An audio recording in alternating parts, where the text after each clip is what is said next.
Rugby next here on OTB AM. Here's Rory Best reacting to Ireland's win against Scotland. Have a look.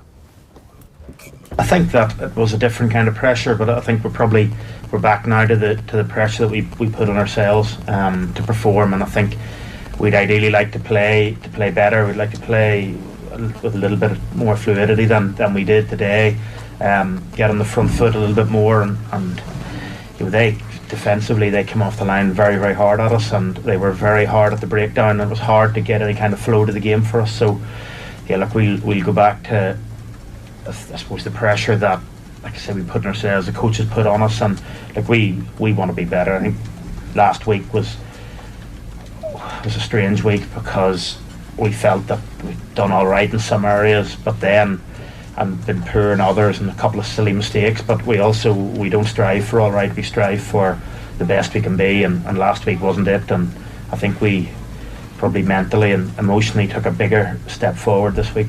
Speak a little Joey come on, throw that intercept, but bounce back and run a second half or what? Yeah, look, I think he's benefiting greatly from being down in Munster. He's doing really well there, and you can just see him grow into the game, and I think some of the things you see him doing, like, when that ball was scrappy around, he went down, picked it up, and he made something out of nothing, and that's what Joey can do. And I thought he bossed the forward well in a game that was very, very difficult, because it really was about inches. It was about every time you carried about getting an inch, because that's all you really were getting. I thought Joey did super, and that's ultimately what we need. When you lose a world-class player like Johnny so early on, for it not to go, how to say it politely, but for it not to go badly, and Joey to step in there, and like you say, to recover from that. Like Finn Russell is a poacher. We should have set on that slower ball. We should have taken responsibility and set a wee bit tighter to him. He sniffed it out, but that Joey just bounced back, and he is a cool customer. Alan Quinlan, a very good morning to you. Morning, guys. How are you? Welcome home. You were at Murrayfield on Saturday. You could hear Rory Best there talking about, I guess his reaction was sort of mixed to Ireland's performance, and I think that's kind of the general consensus. Yeah, that was a general feeling after the game. I think it wasn't pretty. There was a lot of mistakes.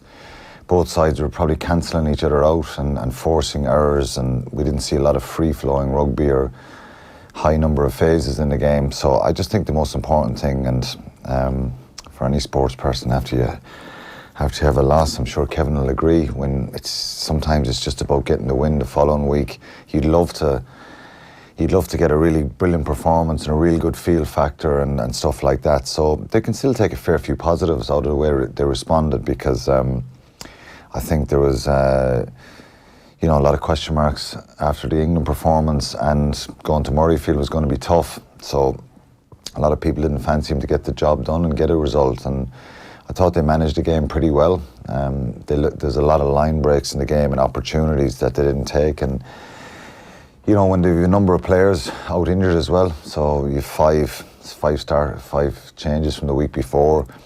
There's a number of fringe players who are good enough to probably be in the mix to start as well, and they're not available. Then Sexton goes off after very early in the game, so fair bit of disruption, and you just sense there was a lot of nerves and that bit of fear last week that it was just about getting the results, and it wasn't a perfect performance by any manner of means, and they'll certainly look back at the game and be frustrated with certain aspects. And but the positives are the changes is more depth.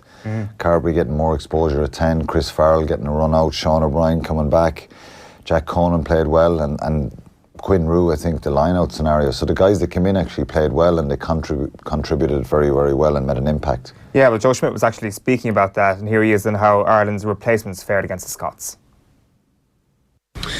Yeah, and I think Johnny's on his way back. I think there's a lot of guys on their way back, and there's also a lot of guys changing. I thought Chris Farrell did really well, and I know that a few things went astray around Chris, but I felt he did incredibly well, because Robbie was kind of in and out on Tuesday. We were hopeful. Almost in on Thursday. We were hopeful with that dead leg, but in the end, Chris had to step in at reasonably short notice, and I thought he did a sterling job. So that gives us huge confidence. It gives players around him huge confidence that he can step in and do a job for us as he did. I thought Quinn Rue stepped in, called the line out, 100% accuracy in the line out. Alton Delane got a super steal toward the end as well. So some of those guys who, we're missing Dev and Hendy and Tyke Byrne, but other guys are stepping up and doing a good job, and that's the confidence we've got to have in the squad, because that's the reality that can happen. It seems Murphy's Law. If you get an injury in one position, your next injury is in that same position, and very quickly you're looking to get guys involved. Quinn was unlucky not to be named in the squad initially, and then he's out there and he's bossing the line out. That's a big transformation to have to make. Yeah, it certainly seems that way. So 27 players used across 2 games, and Joe Schmidt was also saying that it'll help vaccinate his squad against what happened in 2015 when we were a bit thin. Yeah, that exposure at that level is really important. I think, look, at this stage, we'd be fools not to think the championship is probably gone unless something extraordinary happens with England, which is highly unlikely, I think. I fancy him to go to Wales and get a result there. It's a tough place to go, so you never know. That's a really intriguing battle in 2 weeks. But the points difference, I think they've obviously got maximum points, 5 points against us and against France yesterday. I think they'll get maximum points against Italy, who they play at home, and Scotland at home as well. So that's going to put them on 20.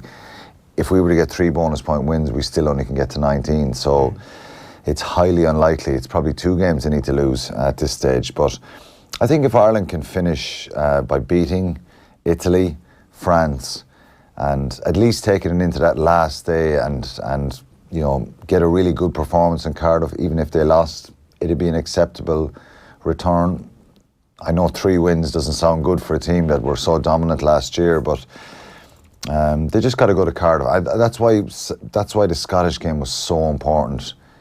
If you lost that, there's an incredible amount of negativity, and it's hard to respond sometimes from that. It'd be kind of lingering over them, and psychologically as well, to beat Scotland, who probably were close enough to full strength.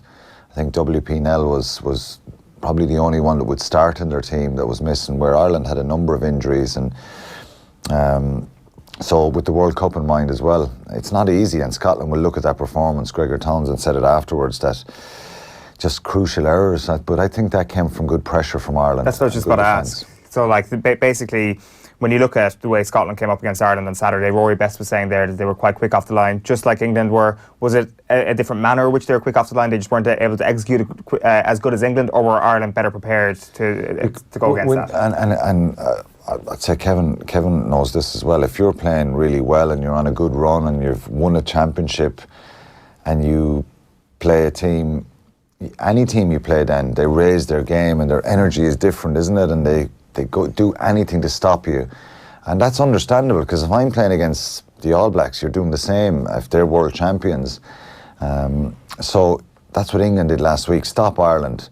First of all, assess how you can stop their flow, because if Ireland have proven that they're a very good possession-based team, and they're patient and they recycle the ball well, and they wait for their moments to strike, and they can really punish you then if you switch off. And England just didn't give Ireland time to settle last week, and that's been well documented. Scotland are going to do the same thing. Slow their ball down, get off the line, get in Johnny Sexton's face, the playmaker, get up on Aki, who's good hands as well and brings other people into the game, and then try and drive them backwards. And so I think we need to figure out a little bit a better way of coping with that, because we did struggle a little bit at times. Now, on other occasions on Saturday, I thought the width was very good, and they were patient and maybe going backwards a step or two and then getting momentum going forward. And then they got space on the edges, and we didn't execute that. But the try, Stockdale's try, was fantastic. Will it happen again? No, because probably teams are going to be wary of that now. But Joe Schmidt has come up with those plays over the years, and one of them wins a big game for you nearly every time. So I think we need a little bit more variety in our kicking game, and we need to be much more accurate in it, because teams have figured out that it has been a big strength, the box kick, and if you win that and turn Ireland back, that maybe frustrates them. England kicked 47 times yesterday, which is far more than Ireland have ever kicked in a game, or any international side has kicked in a game. But you don't tend to notice as much, Owen, because most of their kicks were on the money, and they win the ball back and then they play off it quickly. So it's not really seen as a negative. Some of their positional kicking was superb. They isolated the French back three, who were deplorable, to be honest. But, you know, when you put good kicks in, the crowd get up and they clap rather than bad kicks. They go, yeah, they boo, and that's unfortunately the accuracy at the moment. So I just think a little bit more territory. I'd love to see a bit more variation and, you know, have Carney or Earls or Stockdale been an option to take a little bit of pressure off Sexton, because sometimes when he gets the ball, it's just teams are just herring out and him, putting pressure on him. Yeah, like Tony Ward this morning in the Irish Independent saying that there's shades of Charlton's Ireland in Schmidt's tactics, but winning is all that matters. I guess that plays into your idea of variety and a lack. Yeah, and look, he's Wardy's right in probably saying that, but there's reasons why it's difficult, and they haven't kind of hit their straps yet. They've traditionally been a bit slow to the blocks for the Six Nations, which is, you know, frustrating, I think. But I think they need a little bit more variety. But when you slow Ireland down, that's probably the problem. What do they do then? And trying to recycle and regenerate. So just on slowing Ireland down, like, it's obviously been a factor of the last 2 weeks. You'd obviously have a much better eye than most people on this. Like, at the breakdown, that is our strength, and it seems that we've been getting little change out of that area in the last couple of days. Like, is it being refereed definitely the breakdown that's allowing teams to slow us down? I genuinely mean this. Sometimes Ireland are a victim of their own success from a discipline point of view. You know, if you assess the breakdowns over the last 2 weeks, a lot of the clean-outs are in from the side, negating the Irish threat of slowing the ball down. We haven't got very few, if any, turnovers in the last 2 weeks. I think there was one picked up on Saturday where Johnny Gray came in, clearly cleaned Ultan Delan out from the side when he came on near the end of the game. But there was. I just think we're probably too clean at times and too disciplined. The penalty count again was 5 penalties or something like that. 4 penalties the week before, given the pressure they were under. It's phenomenal. And they're not getting the breaks with some of their good discipline, because opposition teams are breaking up their maul. They tried to maul again on Saturday, and I thought Scottish players were coming in from all sorts of angles and offside, and the maul has just become a mess in modern day rugby. It's completely negated by people coming in from all sorts of angles and sides and holding on then when they come in around the wrong side and just stopping that scenario. So I think Ireland have got to figure out ways of dealing with that for sure. But how do you do that? Be a bit cynical themselves, and around the opposition, I think, and be a bit more aggressive maybe, and highlight it more with referees. But it's tricky. Look, you know, even against England, on a couple of occasions, Irish players got their hands on the ball and looked like a possible turnover or poach, and just English players come from the side, even guys retreating back, and they just clean you out, and it's not being picked up. We're not squeaky clean now, don't get me wrong, but I just think there's some decisions. Ireland are very, very disciplined. They're the most disciplined international side in world rugby, and that's been consistent for a long, long time. And a lot of stuff, it's tricky to pick them all up. I think the assistant referees need to pick that stuff up, but there's a lot of side entries, and there was a load of clean-outs from the side on Saturday. Now, Ireland, Peter O'Mahony came in from the side as well, was probably lucky not to get a yellow card for the one in the first half there, five yards out. But it's tricky, and look, this is a little bit of a blip these last couple of weeks, but you've one win from 2 against 2 very good sides.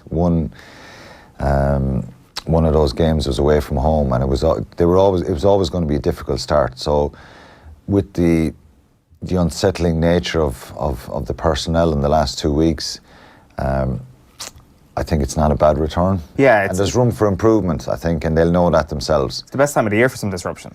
Yeah, and I think going to Italy now is a chance to kind of build a bit of confidence, hopefully. Italy can be very, very sticky and tricky and difficult at home, and they showed that against Wales at the weekend, albeit Wales had made 10 changes. I actually think Ireland should pick as strong a team as possible for that. Right. They all have a weekend off next week. And there's a week off after the Italy game as well. Yeah, so they have another break there. So then there's no week off. It's Italy. Oh yeah, there is. My apologies. It's Italy, week off, then France and Wales. Now there's a 6-day turnaround after Wales, so that little block is going to be a tough one on them. But they've plenty of time to rest and recover. Maybe one or two players might Henshaw and Ringrose coming back will be a big boost. Tyburn looks like he's going to be available. Andrew Conway maybe. So having those players back available will be important. And I just think they need to maybe take the shackles and unleash a little bit of pressure from themselves and get a bit of a flow going again. Just to touch quickly on the backs, like I thought Chris Farrell was brilliant again on Saturday. Rob Kearney, one of the stand-up performers, I think, in most people's eyes. Is that question done now at full-back, or would you almost give Robbie Henshaw another go at full-back just to finally close the book on that experiment? Not here, not in the Six Nations. I think not at the moment. It could happen. Joe could put him in there at full-back. Look, he's the expert. He's the one that we laud when he does well, and if tactically something is not right, and the loss, there was way too many question marks last week, in my opinion. But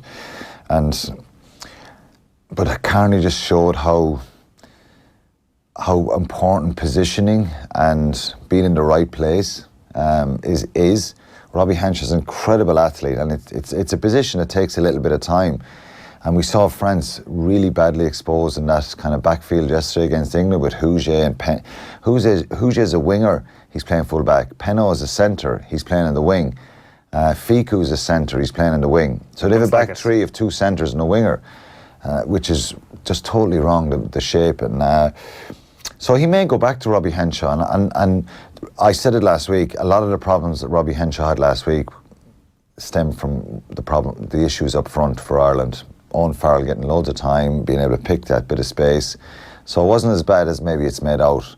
Having Ringrose, Henshaw and Bundyaki on the field at the same time is still a kind of a nice prospect going forward. So, but Rob Kearney showed that, you know, he's been the best and the most consistent and probably the sharpest fullback we've had for the last 10 years. Like, one of the theories around Robbie Henshaw at fullback was getting all of Ireland's best available players on the pitch at once. So obviously when you had Ringrose and Aki there and Kearney maybe not fully fit, it kind of made sense at the time to kind of shoehorn Henshaw in there. Are you thinking at all about that possibility with Joey Carberry, given the way he reacted, especially in the second half of the weekend, to somehow get him into the team? He has that little bit of X factor and that bit of that ability to unlock a defence and give even though he gave an intercept pass, but just bring players in around him, even from the full-back position, the way he swerves and carries and stuff like that.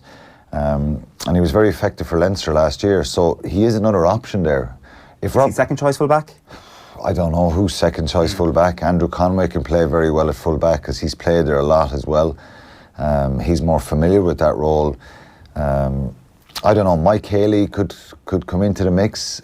He's been pretty good for Munster. Will Addison. So there's a few options, but the probably concern on is that there's no starting fullback in any of the four provinces aside from Rob Kearney, who's probably your first choice at Leinster fullback. There's no other fullback starting regularly. Unless like Nusafora has a word with Damak Farland and says, listen, start playing Will Addison at fullback.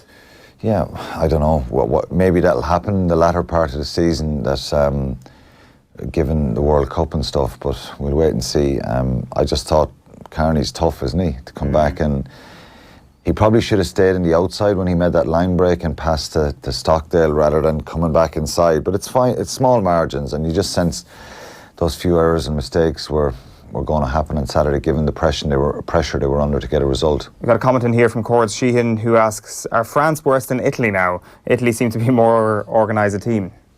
I think so.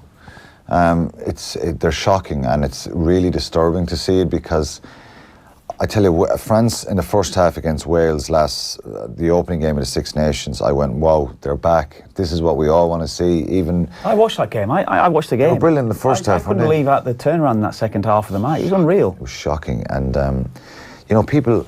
I grew up watching France in the 80s, where they won probably in a 10 or 11 year period 7 or 8 championships, and they're just some iconic players and incredibly exciting players. And then you start playing against them, and they have this aura, and you're kind of like so fearful. And then you beat them for the first time, and you think they're human and they're normal. And then, you know, with European Cups and stuff like that, when we regularly started to beat French teams, you kind of expose their vulnerability and weaknesses, and maybe their lack of technique and accuracy around certain areas, because they always had this flamboyant way of playing the game. But rugby has changed so much nowadays. If you're inaccurate at the breakdown, you're not organised in defence, you don't have an incredibly good attitude. When I say good attitude, to not just what happens on the field, but your conditioning, your fitness, your detail.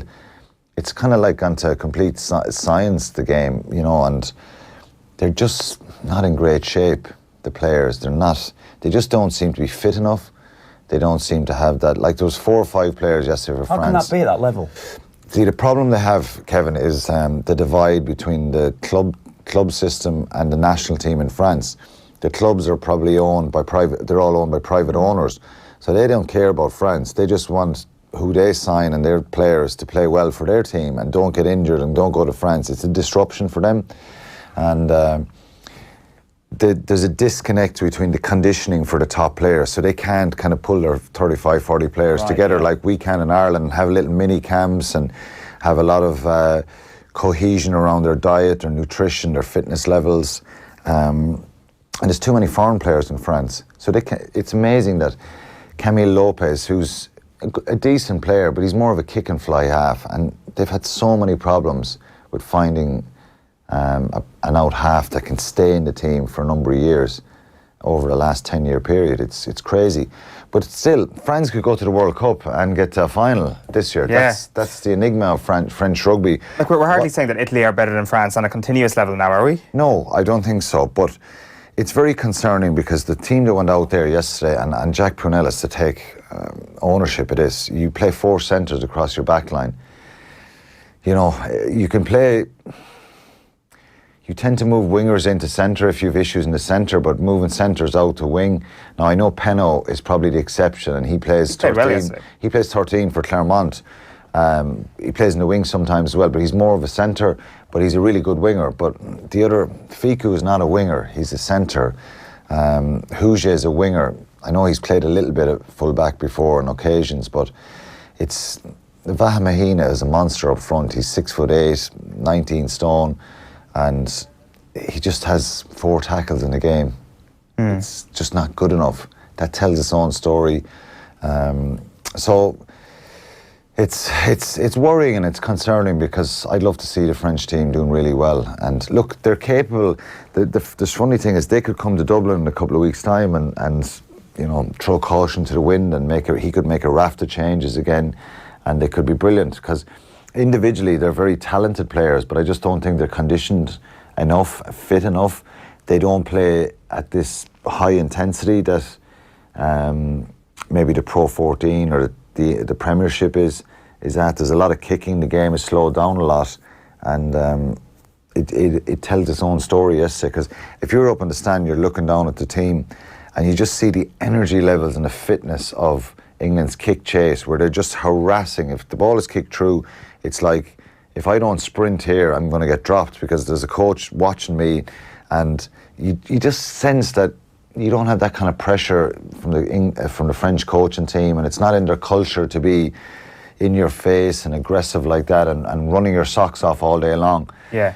And, you know, but they're still capable like they did in Wales. If you give them a bit of ball and they're very powerful and they can get on a bit of a flow, but then I just thought they were abysmal in that second half against Wales in Paris at home, and shocking yesterday. I guess it's the last thing the Six Nations needed was another terrible team, because last year the discussion was around Italy perhaps getting relegated and Georgia getting put into the Six Nations, and now it seems you've got another team heading towards the basement dwellers of the Six Nations. But there is a chance that they're looking at the World Cup to 2023 as a home World Cup. Look, to be fair, they're trying to bring in some young players in Intimac and Dupont and Ramos.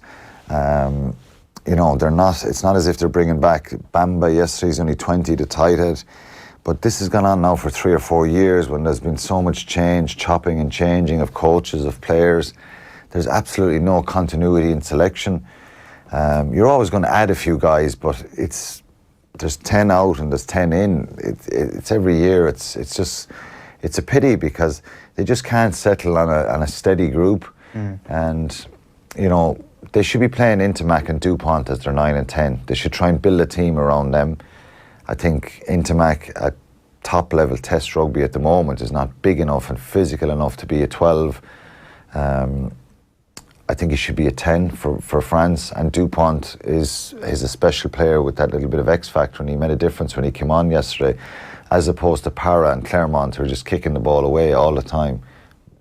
But again, in their defence, they've no options. They just got to kick it away, because there's no French guys just continuously running, making carries, getting over the gain line, wanting to get up, showing a desire to go again. And that's a big difference from. But it's a pity. But I thought England, on the other hand, give them a bit of credit. Massive credit. Look, they were full of, vigour and intent yesterday, right from the get-go. Owen Farrell is just, everything he touches now is turning to gold, because he's Packer on the front foot, and they look like they're really enjoying it again. And you contrast that 12 months ago, where they were in turmoil, and that you sense that panic around their performances, and they lost control of how to win games and control games. They had a better November, a few new players in, and a number of players back. Billy Vunipola back, and they've found a gem in Mark Wilson and Tom Curry at 20, the number 7 yesterday, phenomenal player as a 20-year-old. So, and Tuilagi back makes a huge difference. So I think it's England's championship now, unfortunately, but you have to give Eddie Jones credit the way he's kind of turned around a bad 2018. I think they're going to have a good 2019. Yeah, I think so too. That game against Wales on the next round is going to be an absolute cracker. Quinny, thanks a million for popping into us this morning.